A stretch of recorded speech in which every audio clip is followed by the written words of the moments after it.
سیدنا علی المرتضیٰ رضی اللہ تعالی عنہ کی پیدائش ہوئی تو روایات میں آتا ہے کہ وہ آنکھیں نہیں کھولتے تھے۔ حضور مبارکباد دینے گئے اور اپنے بھائی کو دیکھنے گئے تو ان کی والدہ حضرت فاطمہ بنت اسد رضی اللہ تعالی عنہا نے کہا، بیٹا پیدا تو ہوا ہے لیکن پریشانی یہ ہے کہ آنکھیں نہیں کھولتا۔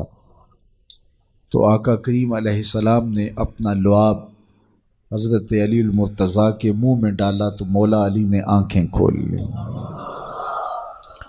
گویا سیدنا علی المرتضیٰ رضی اللہ تعالی عنہ نے آنکھیں کھولی تو پہلا جلوہ رخ والضحیٰ کا دیکھا، اس رخ نور کو دیکھا۔ اللہ اکبر، قربان جائیں سیدنا علی المرتضیٰ کی آنکھوں پر، جس کا پہلا نظارہ رخ محبوب تھا، اور پھر بچپنے کی عمر حضور کی قربت میں، حضور کی صحبت میں، حضور کی تربیت میں بسر ہوئی۔ آقا کریم علیہ السلام جب اللہ کے حکم سے اعلان نبوت فرمایا تو سیدنا علی المرتضیٰ رضی اللہ تعالی عنہ نے ایمان لانے والوں میں سر فہرست اپنا نام لکھوایا، اور آقا کریم علیہ السلام کے ساتھ پھر ہر محاذ پہ کھڑے ہوئے نظر آئے۔ سیدنا علی المرتضیٰ فرماتے ہیں کہ رسول رحمت نبی اکرم صلی اللہ علیہ وآلہ وسلم نے ارشاد فرمایا کہ اے علی، تیری مثال حضرت عیسیٰ کی ہے۔ حضرت عیسیٰ کا ماجرا یہ تھا کہ ان سے دو طرح کے لوگوں کا معاملہ ہوا اور دونوں گمراہ ہوئے۔ ایک وہ جنہوں نے حد سے زیادہ ان سے محبت کی اور اس قدر بڑھا چڑھا دیا کہ انہیں اللہ کا بیٹا قرار دے دیا، اور دوسرے یہودی تھے جو اس قدر بغض رکھا سیدنا عیسیٰ علیہ السلام سے کہ ان کے قتل کے درپے ہوئے، ان کی ماں پہ تہمت لگائی۔ سیدنا علی المرتضیٰ فرماتے ہیں کہ میرے حضور نے فرمایا تیری مثال بھی حضرت عیسیٰ کی ہے، تیرے معاملے میں آ کر بھی دو لوگ برباد ہوں گے، ایک محبت کی وجہ سے برباد ہوں گے، ایک بغض کی وجہ سے برباد ہوں گے۔ ایک محبت میں ایسے افراط کریں گے، اس قدر محبت میں تجاوز کر جائیں گے، حد سے بڑھ جائیں گے کہ وہ کہیں گے تیرے بارے جو نہیں کہنا چاہیے۔ حتیٰ کہ سیدنا علی المرتضیٰ رضی اللہ تعالی عنہ کی محبت میں لوگوں نے تمام صحابہ پر سب و شتم کو جائز سمجھ لیا، اور ایک طبقہ ایسا بھی ہے جو سیدنا علی المرتضیٰ رضی اللہ تعالی عنہ کو خدا اور الہ کہتا ہے۔ یہ نصیری سیدنا علی المرتضیٰ رضی اللہ تعالی عنہ کو الہ کہتے ہیں، علی اللہ کا نعرہ لگاتے ہیں۔ ایک طبقہ محبت میں تجاوز کر کے اس قدر جو ہے وہ سیدنا علی المرتضیٰ کے بارے میں اعتقاد قائم کرتا ہے کہ وہ گمراہی کے گڑھے میں جا گرا، اور ایک طبقہ وہ ہوگا جو تیرے ساتھ بغض رکھ کے برباد ہوگا۔ سیدنا علی المرتضیٰ رضی اللہ تعالیٰ عنہ کا نام بھی گوارا نہیں ہوگا۔ سیدنا علی المرتضیٰ کا نام لیا جائے تو طبیعت میں بے چینی اور اضطراب پھیل جائے گا۔ اور ایک طبقہ ایسا ہے نواسب کا، نواسب باقاعدہ 10 محرم کو سیدنا علی المرتضیٰ رضی اللہ تعالی عنہ کے شہزادے کی شہادت کے دن کو عید کے طور پہ منایا کرتے ہیں۔ وہ نئے نئے کپڑے پہنتے ہیں، انواع اقسام کے کھانے کھاتے ہیں، اور ایک دوسرے کو مبارکیں دیتے ہیں اور گلے ملتے ہیں۔ تو نواسب سیدنا علی المرتضیٰ اور خاندان نبوت کے ساتھ بغض رکھنے کی وجہ سے برباد ہوئے، اور جو نصیری اور وہ طبقات جو حضرت سیدنا علی المرتضیٰ کے ساتھ محبت کے ازدیاد میں یہاں تک جا پہنچے کہ انہیں ابن اللہ کہہ دیا، یا ان کی محبت کے اندر جلیل القدر ہستیوں پر تان و تشنیع کے تیر برسائے، تو یہ گمراہی کے گڑھے میں جا گرے۔ تو میں کہتا ہوں انہیں مبارک ہو جو سیدنا علی المرتضیٰ رضی اللہ تعالیٰ عنہ کے ساتھ وہ پیار کرتے ہیں جو شریعت اسلامیہ، شریعت بیضا کا تقاضا ہے، جس سے رسول اللہ کی آنکھیں بھی ٹھنڈی ہوتی ہیں، اصحاب رسول کی آنکھیں بھی ٹھنڈی ہوتی ہیں، اور اہل بیت رسول کے دلوں کو بھی قرار پہنچ۔ اہل بیت نبی کے گھر والے ہیں، اور صحابہ نبی کے در والے ہیں، ہم کہتے ہیں گھر والوں تمہیں بھی ہمارا سلام اور در والوں تمہیں بھی ہمارا سلام۔ لوگوں نے صحابہ کے اندر لڑائیاں پیدا کر رکھی ہیں، لیکن یہ رحماء بینہم کا عملی مظاہرہ تھے، عملی ثبوت تھے، ایک دوسرے کے لیے ان کا پیار، ان کی محبت۔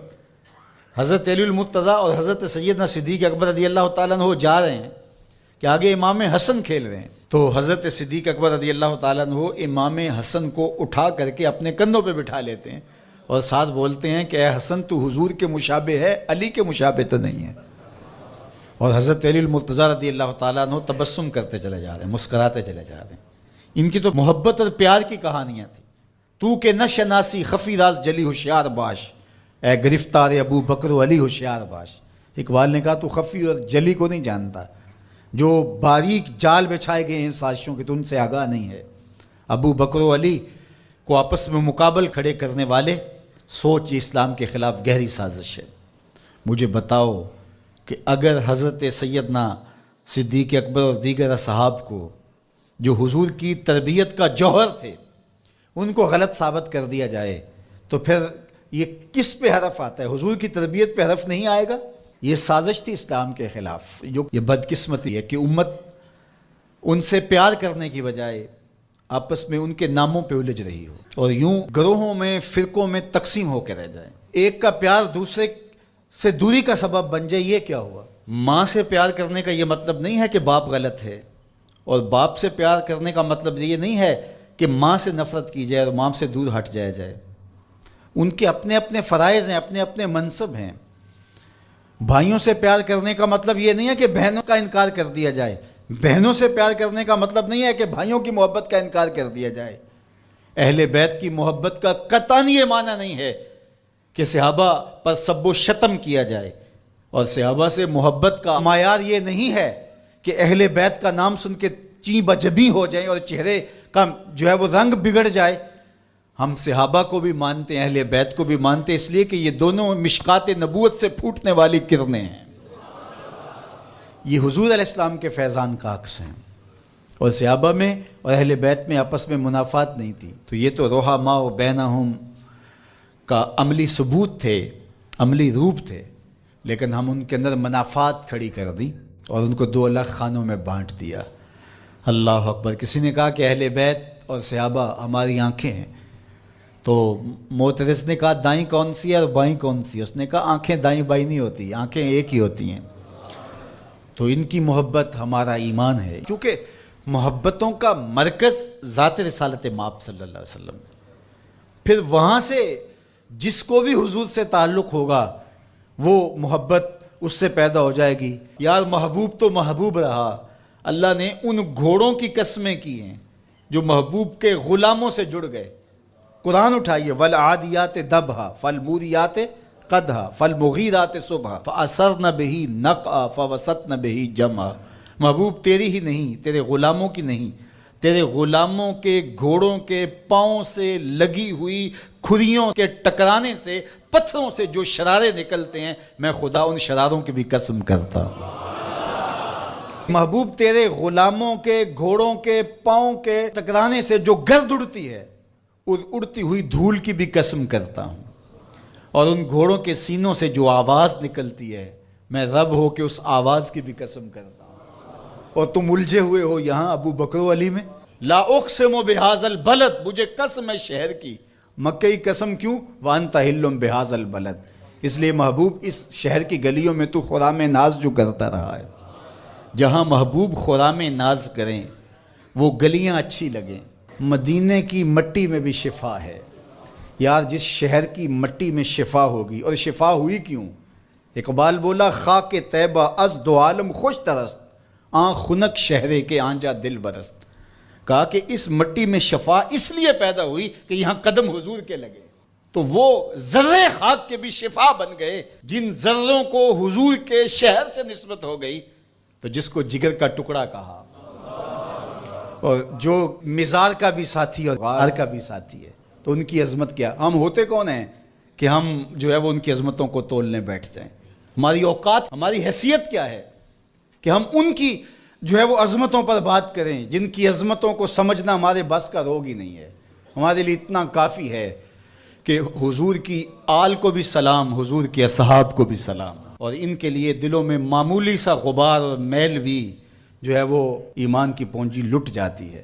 یار نو میلی اکھ نہ ویکھی متا مرسیں کافر ہو کے، کبھی بھی اپنے آپ کو ایسی بحث کے اندر شامل نہ کرنا جس کا نتیجہ بے ادبی تک پہنچتا ہو۔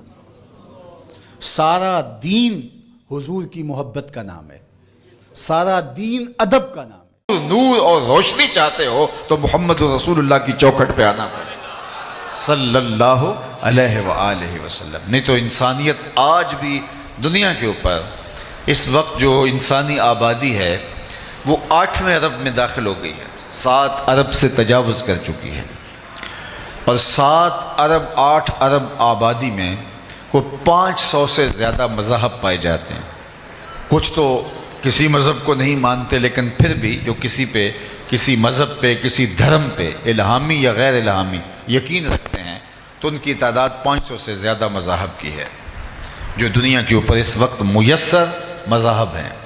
ان کی تعلیمات صحیح ہیں یا غلط ہے، میری اس سے بحث نہیں ہے، لیکن میں اور آپ ذرا تصور کیجئے 8 ارب آبادی میں 500 سے زیادہ مذاہب، اور اللہ نے ہمیں اسلام میں پیدا کیا، مسلمانوں کے گھر پیدا کیا۔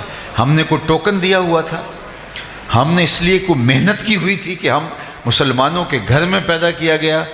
یہ محض اس کا کرم ہوا، اور ہمارے والد صاحب مسجد سے مولانا کو بلا لائے اس وقت کہ جب ہم حرف و صوت سے بھی آشنا نہیں تھے، ابھی ماں کی بولی بھی سمجھ نہیں لگے تھے، اور مولانا نے آ کے کان میں عربی میں اذان دی، گویا وہ مبارک دے رہے تھے کہ مبارک کو تو حضور کا غلام بن کے آ رہا ہے، شاہوں سے ملا ہے نہ تونگر سے ملا ہے، اللہ کا عرفان اسی در سے ملا ہے، اوروں کو ملا ہے تو مقدر سے ملا ہے، مجھ کو تو مقدر بھی تیرے در سے ملا ہے، میری خوش بختی کہ میں تیرا امتی، یہ میرے مقدر۔ ساری زندگی اس نعمت کا شکریہ ادا کرتے رہے، حق شکر ادا نہ ہو۔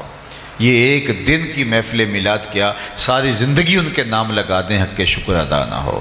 چونکہ ہمیں اللہ نے یہ سعادت نصیب فرمائی، 12 نبیوں نے آرزویں کی ہیں، کتب میں آتا ہے حضور کی امت میں ہونے کے لیے 12 پیغمبروں نے آرزویں کی ہیں، ہم نے تو کوئی آرزو نہیں کی تھی۔ اللہ اکبر۔ نبی منتظر رہے، کوئی ہاتھ پھیلا کے دعا مانگتا رہا، ربنا وابعث فیہم رسولا، مالک آنکھیں بوڑھی ہو گئیں اب اسے بھیج بھی دے۔ کوئی کہہ رہا ہے مبشرا برسول یات من بعد اسمہ احمد، چلو میں نام بھی بتا دیتا ہوں، یہ حضرت عیسیٰ تھے، لوگوں میں نام بھی بتا دیتا ہوں، ان کا نام احمد ہوگا۔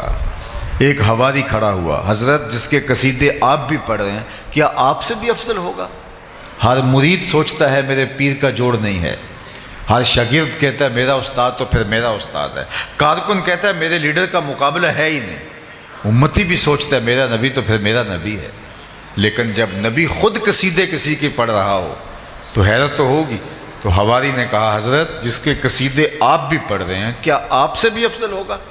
تو سنو حضرت عیسیٰ نے کیا جواب دیا۔ انجیل برنباس کے اندر آج بھی یہ لفظ موجود ہیں، جبکہ یہ محرف کتاب ہے، تحریف راپ آ گئی ہے، انہوں نے بہت ساری اس کتاب سے چیزیں نکال پھینکی ہیں، لیکن اس کے باوجود اس تحریف شدہ کتاب میں انجیل برنباس کے نسخے میں یہ لفظ آج بھی موجود ہیں۔ جب حواری نے کہا حضرت جس کے قصیدے آپ بھی پڑھ رہے ہیں کیا وہ آپ سے بھی افضل ہوگا؟ حیرت میں ڈوب کر جب سوال کیا تو حضرت عیسیٰ کیا جواب دیتے ہیں؟ تمہارے سینے ٹھنڈے ہو جائیں گے، تمہاری آنکھوں کو ٹھنڈک محسوس ہوگی، تمہاری روح سرشار ہو جائے گی۔ حضرت عیسیٰ نے کہا افضل ہونے کی بات پوچھتے ہو، وہ تو اتنی عظمتوں کا حامل ہے، اگر اس کے نالین کے تسمے کھولنے کی سعادت ابن مریم کو مل جائے تو یہ بھی مقدر کی بات ہے، یہ بھی بخت کی بات ہے، وہ تو اتنی شانوں کا مالک ہے، اور وہ میرے اور آپ کے آقا و مولا ہے۔ کسی نے کہا بری نازم کہ ہستم امتے، تو میں اس بات پہ ناز کرتا ہوں کہ حضور میں آپ کا امتی ہوں۔ بری نازم کہ ہستم امتے تو گناہ گارم و لیکن خوش نصیبم، گناہ گارم و لیکن خوش نصیبم، میں گناہ گار ضرور ہوں لیکن اللہ نے میرے مقدر ایسے رکھے کہ مجھے آپ کا غلام بنایا، تو یہ میرے اور آپ کے بخت۔ اور صاحب ایک تو مجھے حیرت ہوتی ہے کہ جب آج امت اس بات پہ لڑ رہی ہے کہ حضور کے ذکر کی مجلس کو برپا کرنا ہے یا نہیں کرنا، ابھی بھی یہ لڑائی ہوگی۔ میں پوچھتا ہوں کبھی ایسا ہوا ہے کہ پھولوں کا تذکرہ ہو رہا ہو اور بلبل کہے کہاں لکھا ہوا ہے؟ بات شمع کی ہو رہی ہے اور پروانہ دلیلیں ڈھونڈ رہا، اور یہ بھی نہیں کبھی ہوا کہ بات محبوب کی ہو رہی ہے اور محب کہے کہاں لکھا ہے۔ محب کے لیے اس سے بڑا کوئی سرمایہ نہیں کوئی اس کے محبوب کا ذکر چھیڑ دے، اس سے بہتر کوئی اس کے لیے خوشی کا سامان نہیں ہے۔ مطرب سے کہو کہ چھیڑے ذرا اس جان تمنا کا قصہ، فرقت کے بھیانک لمحوں میں کچھ دل کو سہارا ہو جائے۔ یہ تو ٹھنڈک ہے دل کی۔ شیخ مہدی الفاسی مطالع المسرات شرح دلائل الخیرات میں لکھتے ہیں، حضور کا ذکر سن کر جس شخص کے کلیجے میں ٹھنڈ نہیں پڑتی، اس کے سینے میں دھڑکنے والا دل کسی مومن کا دل ہی نہیں۔ یہ ہو ہی نہیں سکتا کہ قرار نہ پہنچے، تسکین نہ پہنچے۔ ہم نے تو اس محبت کو، اس پیار کو، حضور کی اس الفت کو عمل کے لیے مہمیز بنانا ہے۔ ہم نے تو اپنی زندگی حضور کے نام کرنی ہے۔ یہ 2 پہر کا 4 پہر کا میلاد اور یہ ذکر کی مجلسیں اور پورے مہینے میں 1 دن کا محفل میلاد، یہ کیا ہوا؟ ہم نے تو پوری زندگی ان کے نام لگانی ہے۔ ہم تو جئیں گے تو حضور کے لیے، ہم تو مریں گے تو حضور کے لیے۔ ہم نے ان کے بتائے ہوئے طریقے کے مطابق زندگی گزارنی ہے۔ آقا کریم علیہ السلام نے ہمیں یہ درس دیا۔ اللہ کے محبوب علیہ السلام نے ایک دن وضو فرمایا اور صحابہ وضو کا پانی زمین پر نہیں گرنے دیتے، وہ پانی کسی کے ہاتھوں پہ ہوتا ہے اور وہ اپنے چہروں پہ مل لیتے ہیں، اور جس کو وہ پانی میسر نہیں آتا وہ کسی کے گیلے ہاتھوں سے ہاتھ رگڑ کے اپنے چہرے پہ مل لیتے ہیں۔ آقا کریم نے جب محبت کے اس مظہر کو دیکھا تو ارشاد کیا، ما یحملکم علی ھذا، صحابہ تمہیں اس بات پر کس نے ابھارا ہے کہ تم میرے وضو کے پانی کو زمین پر نہیں گرنے دے رہے؟ حضور نے یہ حکم نہیں دیا تھا ان کو، یہ ان کی اپنی محبت کا تقاضا تھا۔ ہر چیز کے لیے حکم کا انتظار نہیں ہوتا، محبت یار منانے کے ڈھب خود سیکھ لیتی ہے۔ محبوب کو کیسے راضی کرنا ہے، محبوب کے ساتھ محبت کا اظہار کیا ہے، اس کا سلیقہ اور اس کا قرینہ کیا ہوگا، محبت خود راہیں تلاش کرتی ہے۔ پانی ہڑا نو لوڑ کی راہ براں دی، پہنچے آپ دریا سرکار یارا۔ وہ تھوڑا سا پانی ہو تو اس کے لیے راستے بنائے جاتے ہیں کہیں جذب نہ ہو جائے، لیکن جب طوفان کی شکل میں، سیلاب کی شکل میں پانی آئے تو پھر اس کے لیے راستے نہیں بنائے جاتے، وہ اپنی راہیں خود تلاش کرتا ہے اور آگے بڑھتا چلا جاتا ہے۔ جب عشق آتا ہے، محبت آتی ہے تو پھر یار منانے کے ڈھب بھی آ جاتے ہیں۔ تو حضور نے فرمایا، ما یحملکم علی ھذا، میں نے تو یہ حکم نہیں دیا۔ ایک دن حضور علیہ السلام نے پچنے لگوائے اور ایک لگن میں خون جمع کر لیا گیا، تو آقا کریم نے ایک صحابی کو دیا کہ اس کو لے جاؤ اور جا کے کسی ایسی جگہ اس کو بہا دو، ٹھکانے لگا دو جہاں کسی کے قدم نہ پہنچیں۔ وہ گئے، ایک پتھر کی اوٹ میں بیٹھ کے خود نوش جاں کر لیا۔ جب واپس پلٹے تو آقا کریم نے فرمایا، ٹھکانے لگائے؟ جی حضور، ایسی جگہ پہ جہاں کسی کے قدم نہیں پہنچیں گے۔ حضور مسکرائے اور فرمایا، لعلک شربت، شاید تم نے پی لیا ہے۔ قال نعم، جی جی حضور، میں نے کہا ایسا مشروب کہاں ملے گا، حضور کا خون میرے خون میں شامل ہو جائے۔ حضور ناراض نہیں ہوئے کہ تم نے یہ کیا کیا، میں نے تو بہانے کا کہا، تم نے پی لیا، لیکن حضور نے جو لفظ کہے وہ سنیے، یا غلام قد حررت نفسک من النار، اے بیٹے تو نے اپنے آپ کو آتش دوزخ سے بچا لیا۔ تو حضور کے وضو کے پانی کو صحابہ زمین پر نہیں گرنے دیتے۔ تو آقا کریم نے فرمایا، ما یحملکم علی ھذا، تمہیں اس بات پر کس نے ابھارا ہے، میں نے تو حکم نہیں دیا۔ تو انہوں نے کہا، حب اللہ و رسولہ، اللہ اور اس کے رسول کی محبت نے۔ تو اللہ کے محبوب نے پھر ارشاد فرمایا، جو یہ چاہے اللہ اور اس کے رسول سے محبت کرے اور اللہ اور اس کا رسول اس سے محبت کرے، اس کو 3 کام کرنے چاہیے۔ یعنی تمہارا یہ عمل اپنی جگہ پہ درست، لیکن کہیں اس عمل کی کیفیت میں کھو جاؤ اور کہیں عمل سے بے نیاز نہ ہو جاؤ، تم نہیں ہوگے آنے والے اس عمل سے جو ہے وہ اس اظہار محبت سے باقی عملی زندگی سے کہیں کنارہ کش نہ ہو جائیں۔ حضور نے ایک اصول دیا، فرمایا تمہارا یہ عمل اپنی جگہ پہ، لیکن سنو، جو یہ چاہتا ہے کہ اللہ اس کے رسول سے پیار کرے، اللہ اور اس کا رسول اس سے پیار کرے، اس کو 3 کام کرنے چاہیے۔ جب بھی بولے سچ بولے، جب اس کے پاس امانت رکھی جائے خیانت نہ کرے، اور جب کوئی اس کی ہمسائیگی میں آ بسے تو مجاورت کا، ہمسائیگی کا حق ادا کرے۔ یدی تمہارا وہ عمل اپنی جگہ پہ کہ میرے وضو کے کہ پانی کو تم زمین پر نہیں گرنے دیتے، لیکن محبت کہیں یہی نہ رک جائے اور میرا لایا ہوا نظام کہیں تمہاری نظروں سے اوجھل نہ ہو جائے، آنے والوں کی نظروں سے اوجھل نہ ہو جائے۔ تو فرمایا کہ جو چاہے کہ اللہ اس کے رسول سے محبت کرے اور اللہ اس کا رسول اس سے محبت فرمائے، تو اس کو یہ 3 کام کرنے چاہیے۔ سب سے پہلے سچ بولے، جب بھی بولے اس کی زبان سے جھوٹ نہیں نکلنا چاہیے۔ یہ مومن کی زندگی ہے، مومن سچا ہوتا ہے۔ اور ہم کیوں سچے نہیں ہوں گے؟ ہمارے نبی کو تو کافر بھی صادق و امین کہتے تھے۔ اللہ کے محبوب علیہ السلام سے پوچھا گیا کہ حضور مومن بزدل ہو سکتا ہے؟ فرمایا نہیں، بہادر ہوتا ہے، لیکن ہو سکتا ہے کبھی بزدلی بھی کر جائے، آخر بشر ہی تو ہے۔ پھر پوچھا گیا مومن بخیل ہو سکتا ہے؟ فرمایا نہیں، سخی ہوتا ہے، لیکن ہو سکتا ہے کبھی بخل بھی کر جائے، آخر بشر ہی تو ہے۔ پھر تیسرا سوال ہوا مومن جھوٹا ہو سکتا ہے؟ فرمایا جھوٹا نہیں ہو سکتا، یہ طے شدہ بات ہے، مومن ہو اور جھوٹا ہو یہ نہیں ہو سکتا۔ میں اور آپ اپنے اندر اتر کے دیکھیں، اگر بات بات پہ جھوٹ بولتے ہیں تو پھر کاہے کا اسلام اور کاہے کا دین؟ ہمیں تو بتایا گیا ہے کہ تمہاری زبان سے سچ کے علاوہ کچھ نہ نکلے۔ اللہ اکبر! جو شخص جھوٹ بولتا ہے اس کے منہ سے بدبو نکلتی ہے، جو عام لوگ تو نہیں سونگھ پاتے، لیکن اللہ کے نورانی فرشتے اس کو سونگھتے ہیں، اس کو محسوس کرتے ہیں اور 1 میل پیچھے ہٹ جاتے ہیں۔ اب مجھے بتائیے، جو رحمت کا پارسل لے کے رحمت کی ڈلیوری دینے ہمارے گھر آ رہے تھے، تو گھر سے نکلتے ہوئے بدبو کے بھبوکوں کی وجہ سے پیچھے ہٹ گئے۔ اور اگر گھر میں باپ بھی جھوٹ بولتا ہے، ماں بھی جھوٹ بولتی ہے، بچے اور بیٹیاں بھی جھوٹ بولتی ہیں اور بہویں بھی جھوٹ بولتی ہیں، وہاں سے تو جو ہے وہ بدبو کے بھبوکے اٹھ رہے ہوں گے، فرشتے کتنے دور چلے گئے ہوں۔ تو اب گھر میں بے برکتی، نحوست اتر آئی، چونکہ جو فرشتے لانے والے تھے رحمت، وہ باہر شہر سے کھڑے ہیں۔ اور ہم نے سمجھا شاید کسی نے تعویذ ڈال دی ہے، ہم نے سمجھا شاید کسی نے ٹونا کر دیا، ہم بھاگے عامل کے پاس، اور عامل صاحب تو ٹھیا لگا کے بیٹھے اسی کام کے لیے تھے۔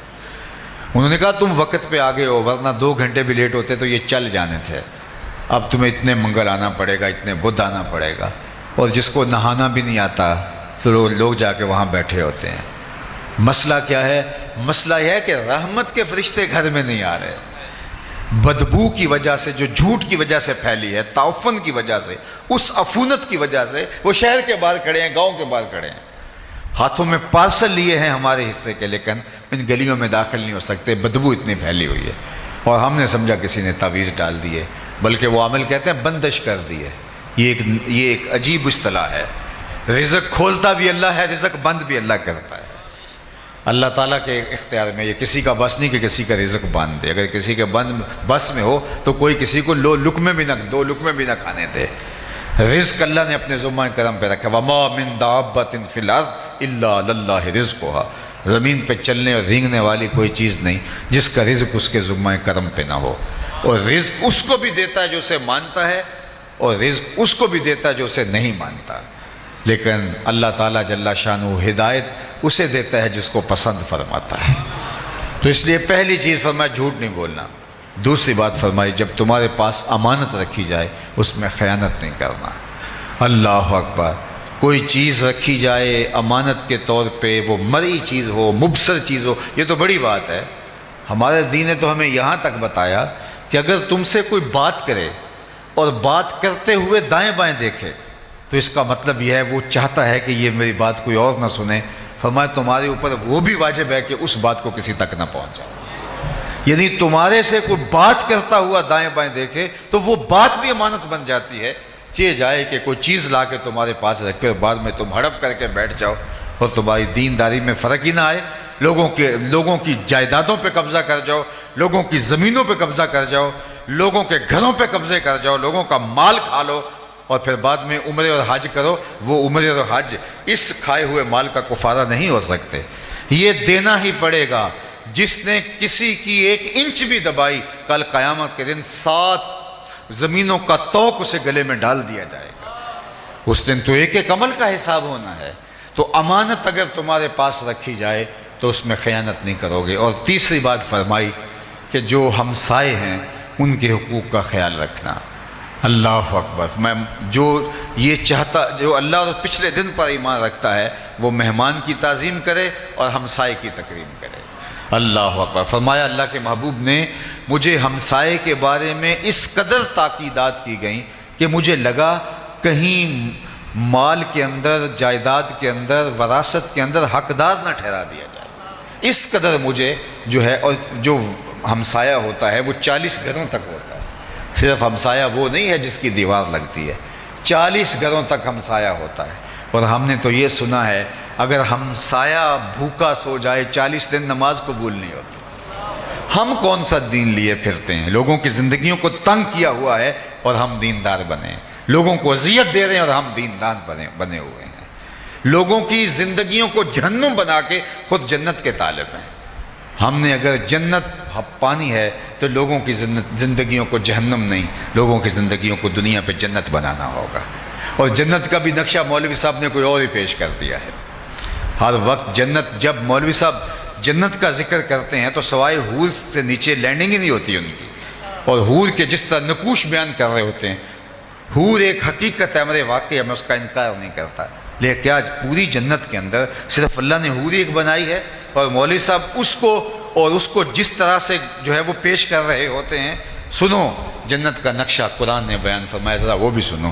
لا یسمعون فیہا لغوا ولا تاثیما. جنت ایسا مقام ہے جہاں سننے کے لیے آپ کو ایسی بات نہیں ملے گی جو آپ کی طبیعت پہ بوجھ ہو، آپ کے کانوں پہ بوجھ ہو. ہم باہر جنریٹر لگا دیا اور اپنی تو کھڑکیاں بند کر لی اور ہمسائے کی کھڑکیاں بھی نہیں ہیں اور گرمی الگ ہے اور ہم چین سے سو گئے اور اس جنریٹر کے شور نے ہمسائے کو اذیت میں مبتلا کر رکھا ہے. اور ہم سمجھتے ہیں کہ جناب ہم تو چین کی نیند سوئے اور ہم جنت کے مستحق ہیں، ہم اس لیے سو گئے صبح اٹھ کے ہم نے نماز جماعت سے پڑھنی ہے. تو جو ساری رات اس کو جو ہے اس شور و غل کی سولی پہ لٹکائے رکھا، اس کا حساب کون دے گا؟ جنت کا یہ نقشہ ہے، لا یسمعون فیہا لغوا ولا تاثیما. وہاں کوئی لغو بات اور جس کو اسم کہا جا سکتا ہے، گناہ کا جس پر اطلاق ہو سکتا ہے، وہ جنت کا نقشہ نہیں ہے. اللہ جنت بھی میری بات سنو آپ، یہی تو ہمارے مسئلے. ہمیں یہی نہیں پتا یہ ناداں سجدے میں گر گئے جب وقت قیام آیا. ہمیں یہ نہیں پتا نعرہ کہاں لگانا ہے اور بات کہاں کرنی ہے. ہم جوشیلے اور جو ہے وہ یہ ہم سمجھنے کی دین کو کوشش کریں. ہم اپنے جذبات کی مغلوبیت کے اندر کہیں ایسا نہ ہو کہ سمجھنے سے عاری ہو جائیں. بلکہ میں تو کہتا ہوں کہ آج ہم نے لوگوں کے لیے اتنی اذیت کھڑی کی ہے. ہمارا 5 مرلے کا گھر ہے، 10 مرلے کا گھر ہے، گھر میں سٹور بھی موجود ہے، گھر میں بیڈ روم بھی موجود ہیں، بڑے بڑے واش روم موجود ہیں گھر کے اندر. نئی گھر کے اندر موجود ہے تو موٹر لگانے کی جگہ گھر میں موجود نہیں ہے، وہ گلی میں رکھنی ہے. اندر 3 سیڑھیاں اندر کی جانب نہیں کر سکتے، 5 فٹ کی 6 فٹ کی گلی کے اندر 6 سیڑھیاں باہر نکالنے ہیں، جس سے اندھیرے میں لوگ ٹکراتے ہیں اور ہم سمجھتے ہیں کہ شاید یہ ہمارا استحقاق ہے. یہ ہمارا استحقاق نہیں ہے، یہ ایک جابرانہ نظام ہے. ہمیں راستوں کو کشادہ کرنے کا کہا گیا ہے. ایک پاکیزہ معاشرت جو لوگوں کے لیے، خیر الناس من ینفع الناس. تم میں سے بہتر کون ہے؟ جو لوگوں کے لیے بہتر ہے. ہم لوگوں کو ضرر دے کے، تکلیف پہنچا کے اور جو ہے وہ لوگوں کی جو مفاد عامہ کی چیزیں ہیں ان کو نقصان پہنچا کے سمجھتے ہیں کہ ہم جنت کے حقدار بن گئے ہیں. تو صاحب ہمارا دین ہمیں کیا سکھاتا ہے؟ تو اللہ کے محبوب نے کیا فرمایا؟ تمہارا یہ عمل کہ تم میرے وضو کے پانی کو زمین پر نہیں گرنے دیتے، مبارک ہے، اس کی نفی نہیں کی. لیکن فرمایا یہ 3 باتیں بھی یاد رکھو. جب بھی بولنا سچ بولنا، کبھی جھوٹ نہ بولنا. تمہارے پاس جب امانت رکھی جائے تو کبھی خیانت نہ کرنا. تیسری بات فرمائی، جو تمہاری ہمسائیگی میں آبسے، فرمایا اس کی مجاورت کا خیال رکھنا. میں آپ کو اگر بتاؤں کہ شرک کے بعد سب سے بڑا گناہ کیا ہے جو اللہ کے محبوب نے بیان فرمایا، شرک کے بعد سب سے بڑا گناہ ہمسائے کی عورت کے ساتھ گناہ کرنا ہے. چونکہ ہمسایہ ماں جایا ہوتا ہے تو یہ ایک پردہ ہوتا ہے اور اس کو ایک آسرا ہوتا ہے کہ یہ میرا ہمسایہ ہے. تو اللہ کے محبوب نے شرک کے بعد سب سے بڑا گناہ حلیلہ تو جارے ہی فرمایا کہ جو ہے وہ ہمسائے کی عورت کے ساتھ جو ہے وہ ایسا عمل کرنا جو نامحمود ہے. تو مجھے اور آپ کو دیکھنا ہوگا کہ ہم کہاں کھڑے ہیں. اپنی اولاد کو دین کی راہوں پہ ڈالنا ہوگا. اور یہ میلاد صرف جھنڈے اٹھانے کے لیے نہیں، نعرے لگانے کے لیے نہیں، یہ میلاد ہمارے اندر کو سنوارنے کے لیے. میں جھنڈوں کا منکر نہیں، میں خود بھی جھنڈیاں لگاتا ہوں، خود بھی چراغاں کرتا ہوں، لیکن میں اس بات کا قائل ہوں کہ جھنڈیاں صرف گلیوں میں نہ لگائی جائیں، دل کے ایک ایک پرت پہ بھی نام محمد کی جھنڈی لگائی جائے۔ میں چراغاں کا قائل ہوں، لیکن میں کہتا ہوں چراغاں صرف بنیروں پہ ہی نہ کیے جائے، کوئی دیا، کوئی موم بتی لے کے دل کی اندھیر گلیوں میں بھی آیا جائے۔ یہاں بھی بہت ظلمتیں ہیں، ان کو بھی مٹایا جائے۔ میں گلیوں کی صفائیوں کا قائل ہوں، میلاد آ گیا ہے، لیکن میں کہتا ہوں کوئی جھاڑو لے کے دل نگر میں بھی آؤ۔ یہاں بھی حسد کے کوڑے پڑے ہوئے ہیں، یہاں بھی بغض کے ڈھیر لگے ہوئے ہیں، یہاں روڑیاں ہیں جو ہے وہ نفرتوں کی، تو کوئی جھاڑو لے کے اندر بھی آؤ، دل کی گلیاں صاف کرو، چراغاں بھی کرو، جھنڈیاں بھی لگاؤ، پھر نظر جھکے گی تمہارا دل مدینہ بنا ہوا دکھائی دے گا۔ تو اللہ جل شانہ کی بارگاہ میں دعا ہے کہ اللہ حضور کے میلاد کی برکتیں ہماری روحوں میں اتار دے۔ چونکہ وقت عصر سے لے کر نماز مغرب کا جو ہے وہ اتنا زیادہ نہیں ہوتا، تو میں انہی کلمات سے اپنی گفتگو کو سمیٹتا ہوں۔ کار ما آخر شدو آخر زما کار نشد، مشت خاک ما غبار کوچا یار نشد، و آخر دعوانا ان الحمدللہ رب العالمین۔ اللہم صلی علی سیدنا و مولانا محمد معدن الجود والکرم و آلہ و صحبہ و بارک وسلم۔ اللہ اٹھے ہوئے ہاتھ کبھی خالی نہ موڑنا، پھیلی ہوئی جولیاں رحمتوں سے بھر دینا، بخت کی بہاریں نصیب فرمانا، مقدر کی خزائیں رخصت کر دینا۔ جئیں تو تیرے لیے، مریں تو تیرے دین کے لیے، زندگی کی آخری ہچکی تک تیرے رسول کے وفادار رہیں۔ ہر علت سے، ہر قلت سے، ہر ذلت سے رہائی عطا کر دے، اپنے پاک نبی کے در کی گدائی عطا کر، نفس اور شیطان کے مکر و فریب سے بچانا، ستھرائیاں دینا۔ اللہ اس مسجد کو قیامت تک آباد رکھنا، اس کی رونق کے سلام